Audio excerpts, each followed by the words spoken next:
আলহামদুলিল্লাহ ওয়াসসালাতু ওয়াসসালামু আলা রাসূলিল্লাহ আম্মা বা'দ।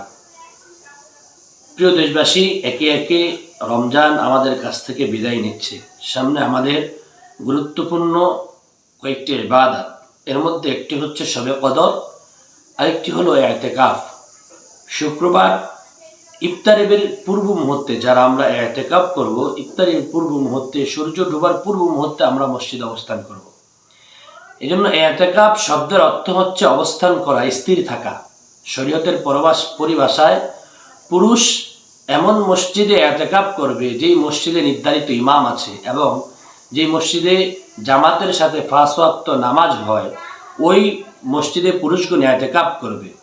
এবং মহিলাদের ইতিকাফের বিষয় হচ্ছে তার ঘরে নির্জনে যে জায়গায় নামাজের অবস্থান আছে, নামাজ পড়ার মতো জায়গা আছে, যেই জায়গায় তাদেরকে কেউ ডিস্টার্ব করবে না, এমন নিরলা নির্জন জায়গায় বসে ইতিকাফ করতে পারবে বা করাকে ইতিকাফ বলে। এই ইতিকাফের অনেক ফজিলত আছে।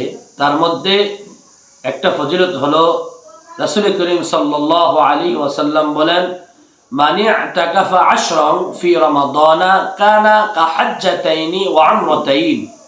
যে ব্যক্তি রমজানের শেষ দশকে ইতিকাফ করলো, আল্লাহ রাব্বুল আলামিন তার আমলনামায় 2টি বড় হজের সওয়াব এবং 2টি উমরার সওয়াব দিবে। সুবহানাল্লাহি ওয়া বিহামদিহি সুবহানাল্লাহিল আযীম। এজন্য ইতিকাফ একটি গুরুত্বপূর্ণ ইবাদত। যাদের হাতে সময় আছে আমরা ইতিকাফ করার জন্য প্রস্তুতি নিব।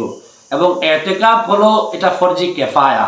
কোনো এলাকার থেকে কেউ যদি ইতিকাফে কোনো একজনও বসলো না, তখন ওই এলাকার সকল মানুষ গুনাহগার হবে।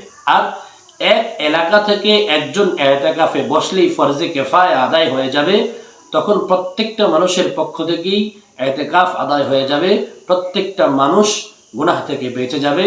এবং আমরা চেষ্টা করব প্রত্যেকটা জুমার মসজিদে অন্তত কমপক্ষে একজন হলেও আমরা ইতিকাফে বসার চেষ্টা করব।